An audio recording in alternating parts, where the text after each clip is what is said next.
Waste Asia में हालात और कशीदा हो गए हैं। कुछ दिन पहले ही जॉर्डन में अमेरिका बेस पर हमला हुआ, जिसमें अमेरिका के 3 फौजियों की मौत हो गई है और अब अमेरिका ने जवाबी कार्रवाई के तौर पर हमले शुरू कर दिए हैं। अमेरिका ने इराक और सीरिया में ईरान हामी लड़ाकों के कई मकामात पर हवाई हमले शुरू कर दिए हैं और इन हमलों को जॉर्डन हमलों का जवाब माना जा रहा है। अमेरिकी सेंट्रल कमांड ने कहा है कि हमले ईरान के इस्लामिक रेवोल्यूशनरी गार्ड कॉर्प्स, कुछ फोर्स और उससे जुड़े मिलिशिया ग्रुपों को निशाना बनाकर किए गए थे। बयान में कहा गया है कि अमेरिकी फौज ने कमांड और कंट्रोल ऑपरेशन सी समेत 85 के करीब टारगेट्स पर हमला किया। एंट्रेंस, खुफिया सेंटर, रॉकेट, मिसाइल और अनमैन्ड प्लेन के जखीरे, रसद और जंगी सामान से जुड़े ठिकानों पर ये हमले किए गए हैं।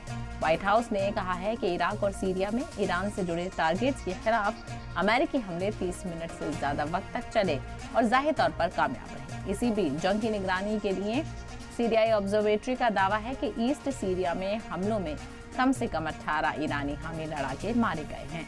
ऑब्जर्वेटरी चीफ ने कहा है कि ईरान हामी ग्रुप्स की रिहाइश समेत कम से कम 26 अहम ठिकाने भी तबाह हो गए।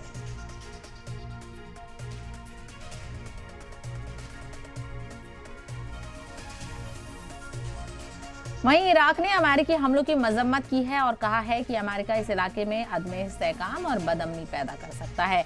इराकी फौज के तर्जुमान याहिया रसूल ने कहा है कि यह हवाई हमले इराकी यकजहती और खुद मुख्तारी की खिलाफ वर्जी हैं।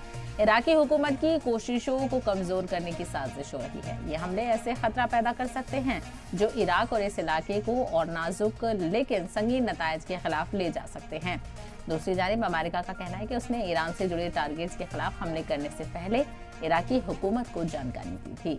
नेशनल सिक्योरिटी काउंसिल के तर्जुमान जॉन किर्बी ने कहा है कि हमलों का टारगेट अमेरिका पर हो रहे अटैक्स को रोकना है।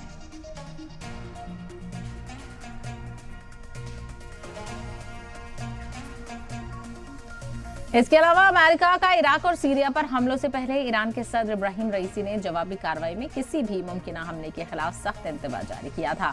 माना जा रहा है कि ये हमले जवाबी कार्रवाई में इतने बड़े लेवल पर पहली बार हुए हैं। अमेरिकी सदर जो बाइडेन ने इस हमले के बाद एक बयान जारी किया जिसमें उन्होंने कहा कि अमेरिका मिडिल ईस्ट या दुनिया में कहीं भी तशद्दुद नहीं चाहता है, लेकिन जो लोग अमेरिका को नुकसान पहुंचाना चाहते हैं उन्हें ये बता दें कि इसका हम माकूल जवाब देंगे।